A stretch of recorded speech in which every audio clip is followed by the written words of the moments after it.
Comme sujet correspondant international, je vais vous parler d'un sujet qui est très important, qui concerne tous les peuples du monde et les Africains comme les autres, c'est le retour de la guerre froide, ou plutôt le fait que le monde reste fixé et n'est jamais sorti de celle-ci.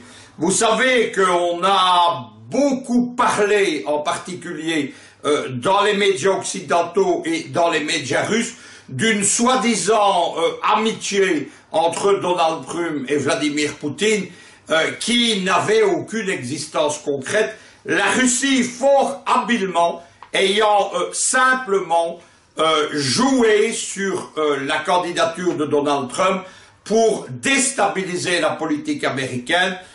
Elle fait exactement la même chose dans d'autres pays en Europe, en particulier en France, avec les candidatures de Fillon et de Le Pen pour déstabiliser la politique française. C'est précisément dans le cadre de la guerre médiatique liée à cette guerre froide.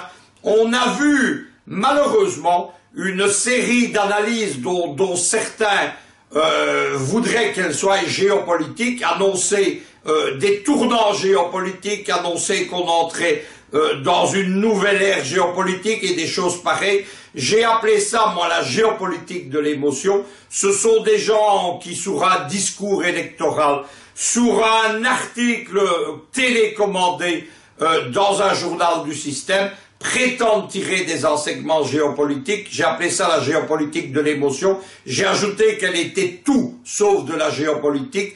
La géopolitique, c'est raisonner sur des cycles historiques et géopolitiques précisément, c'est raisonner sur le long terme, c'est connaître l'histoire sur le très long terme pour comprendre le présent et pour pronostiquer l'avenir. Fort de ça, sachant ce qu'étaient les fondamentaux de la géopolitique américaine et en particulier ce conflit fondamental qui est celui au cours de l'histoire de toutes les grandes puissances maritimes qu'on appelle des thalassocraties, contre toutes les grandes puissances continentales. C'était déjà le conflit géopolitique de Rome contre Carthage il y a 2400 ans. Ça a été celui de toute l'histoire européenne et méditerranéenne à l'ère moderne, et ça a été le conflit qui a opposé, bien entendu, les États-Unis à l'Union soviétique, puis à la Russie.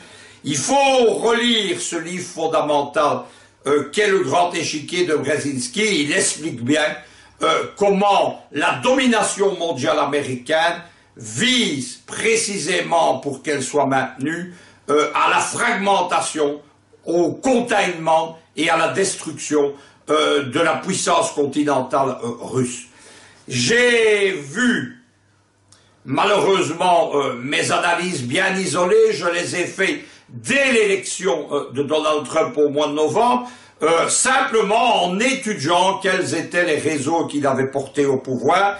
J'ai vu qu'il avait derrière lui un noyau dur de 120 généraux et amiraux, et tous des faucons. J'ai vu qu'il avait derrière lui le lobby sioniste, le lobby militaro-industriel, et que dans son programme on trouvait par exemple l'augmentation de 25% de la flotte lourde de haute mer des États-Unis.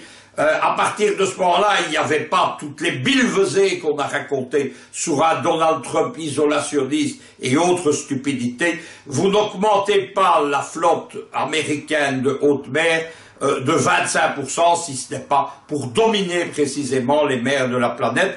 Le grand think tank Stratford c'est le think tank précisément des milieux militaro-industriels américains du Pentagone, a fait il y a quelques semaines la même analyse en disant que Trump s'alignerait suivant les fondamentaux. Ça a été très vite. Il y a eu, vous savez, des rumeurs de putsch. On a dit que Donald Trump allait être renversé, qu'il allait finir comme Kennedy, etc. Ça a été plus simple. Un coup d'État, il y a des coups d'État internes, ce qu'on appelle des coups d'État de palais, des révolutions de palais. Ça ne veut pas dire qu'on tue le roi ou le président, ça veut dire simplement qu'on le met au pas et que ceux réellement qui incarnent le pouvoir l'exercent dans la coulisse.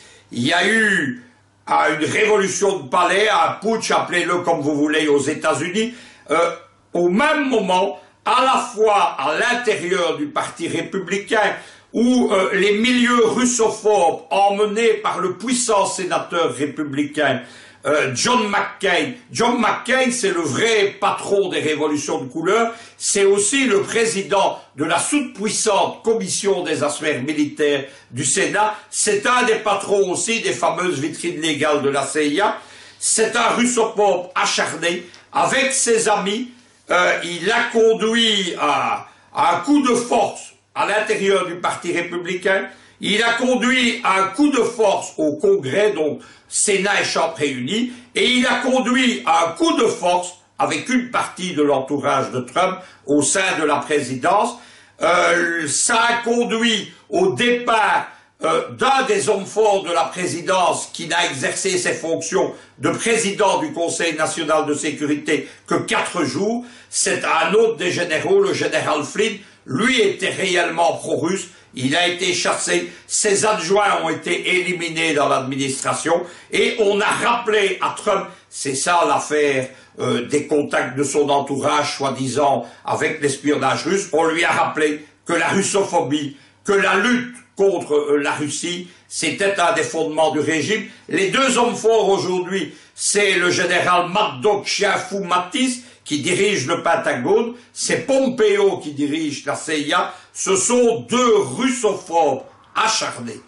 On a vu tout de suite le résultat, c'était la conférence internationale sur la sécurité de Munich qui a lieu chaque année.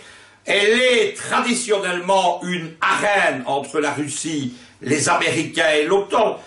On a vu en 2007 Poutine y tenir son grand discours où il a annoncé qu'il contestait l'ordre mondial. Cette année-ci, ça a été la même chose. Il y a eu des passes d'armes sans fin. McCain y est allé prendre la parole. On a vu le ministre Lavrov tenir un discours de politique étrangère où il a dit que le monde devait entrer avec la Russie, avec la Chine, avec les États qui ne veulent plus d'un monde unipolaire, made in USA, devait rentrer, je le cite, dans un nouvel ordre mondial post-occidental. Retenez cette phrase africaine, c'est la chance historique pour le continent africain, c'est aussi la chance historique pour que les peuples européens se libèrent de la domination des USA et de l'Alliance Atlantique. Ça ne s'est pas arrêté là, il y a eu une autre passe d'armes. Elle a eu lieu entre le ministre de la Défense russe Shoigu et son équivalent britannique. L'équivalent, le ministre de la Défense britannique a dit qu'il fallait calmer l'ours soviétique, lui rogner les ongles. Shoigu a répondu sur un ton ironique mais glaçant. Il a dit qu'il y avait beaucoup de sortes d'animaux dans le zoo des Américains et de l'OTAN, mais que si, je le cite, il y avait tous les lions étaient des gros chats, peu de chats étaient des lions, et il a posé la question, il a dit, est-ce qu'il y a dans le zoo de l'OTAN quelqu'un qui est capable de mettre à l'ordre un ours? C'est la réalité, la guerre froide, elle est repartie de plus belle, la course aux armements aussi, parce que précisément le lobby militaro-industriel américain, les grandes firmes qui font les navires de guerre, les grandes firmes qui produisent les bombardiers comme Lockheed, ce sont ces milieux qui ont amené Donald Trump au pouvoir. Dernier, deux éléments encore qui confirment le retour à la guerre froide pour ceux qui auraient des doutes. La Russie a annoncé il y a 48 heures, à la fois par le ministre de la Défense, mais Poutine l'avait laissé entendre quelques jours auparavant, les Russes ont créé une cyberarmée pour mener la guerre cybernétique dans un centre qui ressemble à un décor de science-fiction de James Bond près de Moscou, résistant aux attaques nucléaires. Les Russes disent que la bataille cybernétique, la bataille pour le contrôle d'Internet, la bataille, la guerre de l'information, cette guerre de l'information dont je n'arrête pas de dire depuis plus de 10 ans qu'elle est aujourd'hui aussi fondamentale que la guerre classique, à force de dire que la Russie intervenait dans les élections américaines, qu'elle intervenait dans les élections françaises, qu'elle était derrière Assange chez Wikileaks, etc. On a énervé l'ours russe. Je vais rester dans la comparaison du ministre Shoigu. On dit qu'il ne faut pas réveiller un chat qui dort. Il faut surtout pas aller exciter un ours paisible. La cyberarmée russe, c'est la réponse d'un ours en colère. Dernière chose pour terminer, c'est ce point de confrontation où la confrontation entre le bloc américano-occidental, ses alliés des monarchies du Golfe et la Turquie, et la Russie, l'Iran et la Syrie se sont affrontés. C'est ce point de guerre chaude au sein de la nouvelle guerre froide. Certains ont annoncé un rapprochement entre la Russie et la Turquie. Ils se sont là aussi basés sur la géopolitique de l'émotion. J'en ai longuement parlé précisément lors d'un dimanche au mois de novembre sur le débat panafricain. Erdogan mène actuellement une politique opportuniste de chantage. Son but, ce n'est pas de quitter l'OTAN, de ne plus être allié des États-Unis, c'est de faire accepter le tournant autoritaire dictatorial de son régime par les soi-disant démocraties de l'OTAN. Son but, c'est toujours ce monde néo-ottoman qui suppose notamment l'éclatement de la Syrie. Il y a eu, il y a 48 heures, en marge des négociations d'Astana et puis de celles de Genève, où les Russes et les Turcs et les Syriens ont précisément essayé de discuter de la paix en Syrie. Ça s'est mal passé. Astana n'a rien donné. Genève ne donne rien. On voit les groupes rebelles qu'on essaye d'amener à la table des négociations sur le terrain même s'opposer à d'autres groupes rebelles. Il y a eu aujourd'hui un terrible attentat qui a tué 40 personnes, et un des chefs des services de sécurité syriens, du gouvernement syrien, à Homs, qui est attentat mené par ce qu'est aujourd'hui l'ancien Jabhat el-Nosra Al-Qaïda en Syrie. On a vu, donc, il y a 48 heures, le ministre syrien des Affaires étrangères dire qu'il n'était pas d'accord avec la politique turque, que la Turquie n'était pas la bienvenue militairement en Syrie, qu'elle devait quitter la Syrie, que ce n'était pas aux Turcs de discuter du sort des Kurdes du Kurdistan non syrien, que les Kurdes étaient des citoyens syriens, que c'était entre Syriens qu'il fallait en discuter.